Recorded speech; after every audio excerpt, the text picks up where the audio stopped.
Dan moved into his dorm at Roosevelt College in Chicago last Saturday. He has a wonderful view of Lake Michigan and Soldiers Field, and his mom, Nancy, was pleased at how clean the dorm room was. Both have hopeful expectations for a good start to college.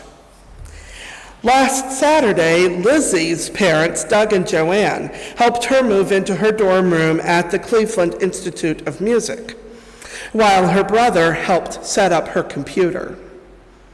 Matt and Gareth arrived at RIT yesterday with color-coded stickers indicating dorm room number and move-in time that were to be placed on every item moving into the dorm. Gareth's family helped arrange the desk, and Matt's mom did a Walmart run last night for dorm room essentials. And yesterday, too, Rini Zayed boarded a plane with her mom, Mary Lee, headed for Master's College in California, where an exciting future opens up for her. Mary Lee, in a candid moment last spring, noted that she wouldn't be surprised if Remy makes California her home. So it is when we take off on a new journey. We know what we're coming from, and we don't know exactly what awaits us or what precisely will end up happening. Austin and Ray, has Ray moved in already? Okay. So Austin and Ray know something about St. John Fisher and Cornell, but not how they will grow and change over the next 4 years, or what path exactly that they embark on in 2 days or next week, exactly how that's going to unfold. Even those returning to school like Nicole or Michaela or Evan are in the middle of a journey with many turns yet to be discovered. All of them go with deep dreams and hopes that lodge way down deep inside, where the one who has the best access to them is God. And it's the same for Jacob in this early point in his journey as told in Genesis. Already, Jacob has had a troubled life, intense rivalry with his older twin brother Esau, and a devious wresting away of Esau's birthright. The resulting estrangement of the two brothers is no surprise. Jacob is on the move now. He's partly running away from Esau's anger. He's partly running away from their history. And he's partly running towards something else, something he doesn't even know. In many ways, he's trying to find his deepest identity, his deepest dreams and hopes, which he has not acknowledged even to himself. He stops for the night and puts a stone under his head for a pillow. And as he sleeps, he dreams. A ladder stretching to heaven appears, with angels ascending and descending on it. You will notice that it's up and down, not the way we might suppose of angels coming down and up. They start with Jacob. They start by taking those deepest hopes and dreams up to God, and then bring God's response back. Jacob, thinking that he is out on his own, finds himself in the presence of angels and in touch with God. In the words of the old staple hymn, he finds angels to beckon me nearer, my God, to thee. That's what angels do when we journey. And they also get us cups of water. Thank you.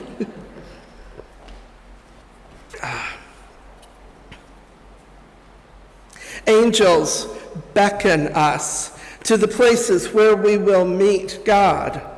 College students will hear in orientation about campus ministries, college Bible studies, churches that offer rides to worship and that offer meals to students, That gets every time.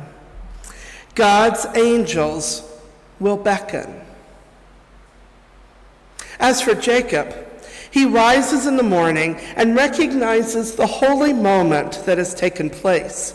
So he builds an altar, saying, "This is none other than the house of God." Bolstered by the encounter and with a deep glimpse that God is on the move with him, he then resumes his journey. And after a while, he comes to a well. Now, by this point, we readers have an idea of what that means. Just 5 chapters previously, Abraham's servant met Rebekah at a well, and she became Isaac's wife. That's what a meeting at a well indicates. Yet, as we've noted before, each telling of this type story has differences that are significant to the particular characters. And Jacob's version is a good example. He arrives with just his walking stick, not an entourage of camels. And the story is set not in a city, but in the fields of sheep herders, as befits Jacob. The story moves at a quick pace, just like Jacob's life, and we continue in the telling of this well story to see him wrestling. It falls to him to draw water from the well, but there's an obstacle to be overcome, something to be wrestled with. It turns out that the stone is on the mouth of the well.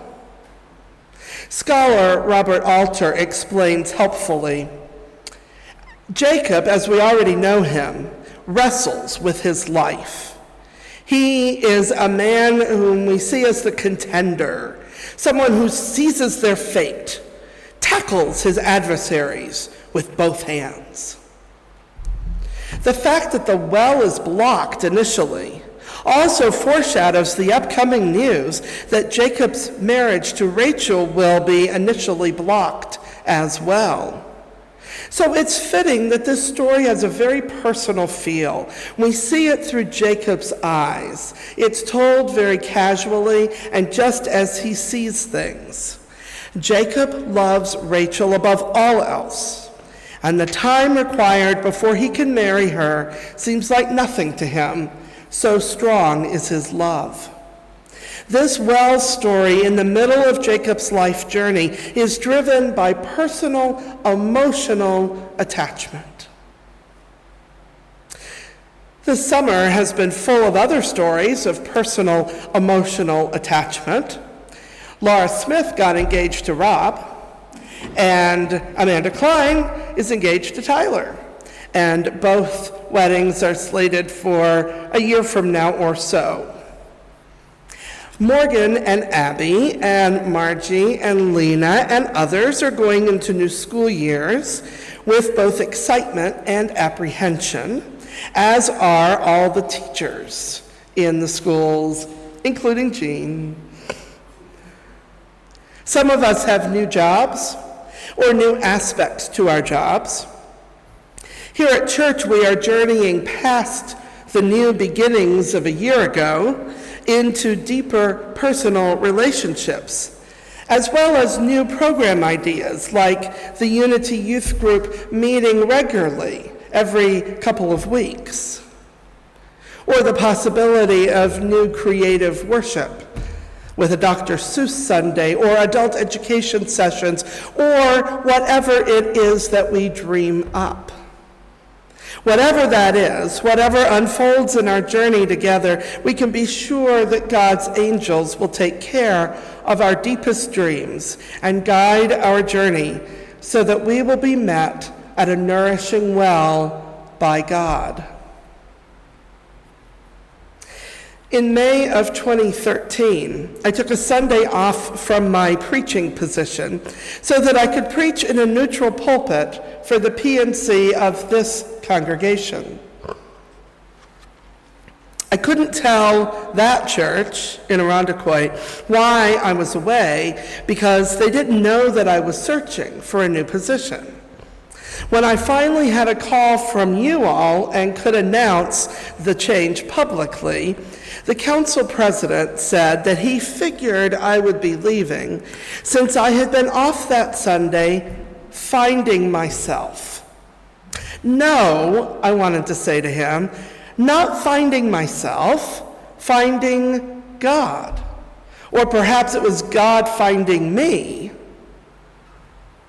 Whether in new college starts or new school years, whether starting high school, as Andrew is in 2 weeks from today, whether in new jobs or life transitions, we never journey alone. And we never have to find ourselves on our own.